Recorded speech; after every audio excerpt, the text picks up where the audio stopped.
One of the things I find essential to do as a creative is experiment. But giving yourself permission to do that, that's the trick. Sometimes I feel, unless I do everything right the first time or I've achieved something, that I've wasted precious time. So before we waste any more,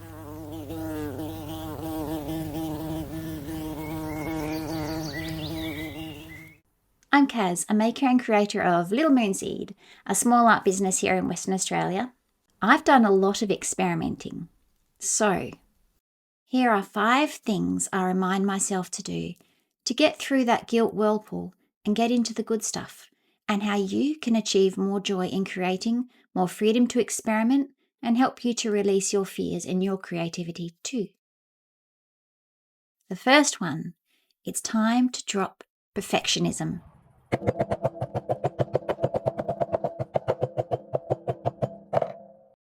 I know the goal of making anything is to step back and admire what you've done, to be proud of what you've done and not cringe at what you create. But if the goal is to make everything perfect, we'll be running after an invisible horse we can never catch. Sometimes the best creations have come from mistakes, errors in judgment, a wrong turn that became something great. Doing everything the same may make it easier or make you feel less anxious for a while, but it might not allow for something magical to happen. So if we can drop the need to get everything right and to try something unique, we might just be able to infuse ourselves with a new glow that leads to so many things. And just remember, you don't have to show anyone what you create until you're ready to do that. It can be your secret little experiment, and you can pretend you're a crazy little professor of arty things, fossicking in amongst your hoard of ideas and treasures. Mwaha! Number 2. Remembering you're not wasting time. You're learning to get better. We've probably all heard the story of Thomas Edison by now, that created the first commercial incandescent light bulb, and it took him over 1,000 attempts to do that before he said, "Holy thank that's over." But he wasn't wasting time. He was learning what did and didn't work. And each time it didn't work, it was something to remove from the next time he tried. Because that's smart. No doubt he didn't have to clean a house or change nappies or every single day decide what to eat for dinner, which, is one of the worst things about being an adult, I have to say. That does make it hard when all of those things are happening and you have a to-do list longer than your list of ideas. And that makes it hard to just take the time you need to try new things. My childhood mantra was someone continuously telling me to stop mucking around. Stop mucking around! And so the thought of wasting time when I should be productive is still hard for me to do without guilt. But I can guarantee I've wasted much more time trying to make something work that just wants to be something else. And I could have used that time more wisely in the beginning, in discovery, in learning through trial and error, of taking a course to further my knowledge, which is usually what I ended up doing anyway when things didn't work out how I planned that they would. And learning such an important part of getting more confident in the thing you do before you put that thing into practice. Confidence is big. So you're not wasting time. I believe in you. Number 3. Step away and come back. Try a different perspective. I have this incredibly annoying part of me that just consistently and persistently does things even when it's not working. I'll just keep doing it. Because I know somewhere there's a small possibility I can get it right.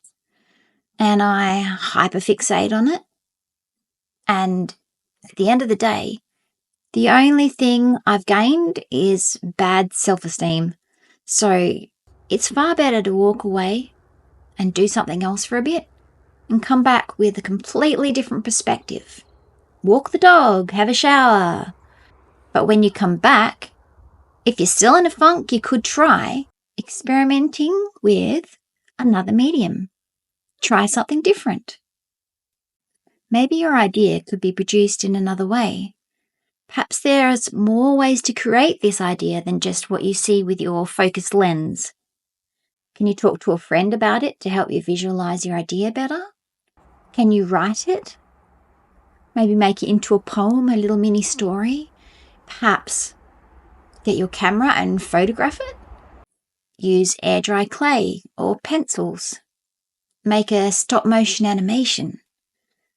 Your creative brain is so skilled at finding solutions, but sometimes you need to step back and let it do its job. Because brains be like, give me space, man. They do be like that. Number 4 is learn to play. Learn to play. What if you remembered that when you were a child, you had the most amazing imagination? Children experiment with things all the time, not thinking at all about it becoming a masterpiece. A pile of mud, some pebbles. What do you make? A mud pie. Tomorrow, it'll be mud cookies. Egg cartons would become the little family cars for fat little bugs to travel in. Cardboard tubes would be rockets that flew to the moon. And maybe if you painted a different colour, it would fly even further and maybe over the neighbour's fence and the dog would eat it and shit would go down. Anyway. And then cardboard boxes will be houses and you could hide in, read books in, and then there'll be robots the next day, and the day after that, a truck for all the toys. And me. We experiment with so many other things in our life. Recipes, clothes, hairstyles. Learning to play in our creative life can bring us so much more than freedom. It can bring us fun.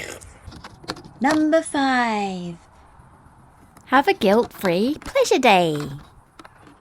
Set yourself expendable hours so you don't feel guilty for more important things. So these are hours that you know that you're going to waste. Allow yourself the time. Set out some cheap art supplies. Go to the $2 shop or Kmart. Get what you need knowing that you're going to waste some materials, but it's in the name of science. I was given a cheap box of kids' art supplies. It's one of my favourite things to create my ideas with because I know the only thing I've used is time, and I haven't used my expensive markers on things my brain has deemed unnecessary art pieces. You can use scraps of paper, kids' cheap art supplies like I do, even cardboard, which I've also used to paint or draw on. You can find things at op shops or thrift stores. You can make homemade paper mache to sculpt with. The more inexpensive it is, the more you'll give yourself permission to experiment. And one more thing, keep a record. Your experiment results, no matter how simple they are, you can sketch or take an image of them. They might just be fuel for your next big idea, and they'll remind you of your bravery, of how taking creative risks yields some pretty awesome results, even those you didn't expect. And if all else fails, remember this. And I deeply apologise if I butcher the name, but hey, experimentation. There is an amazing quote by a Spanish writer and philosopher called Miguel de Unamuno. Did I get it right? And his quote is, "Only one who attempts the absurd is capable of achieving the impossible. So go be absurd. I know I will." Again, this whole video was an experiment. How did I go? Love you, bye.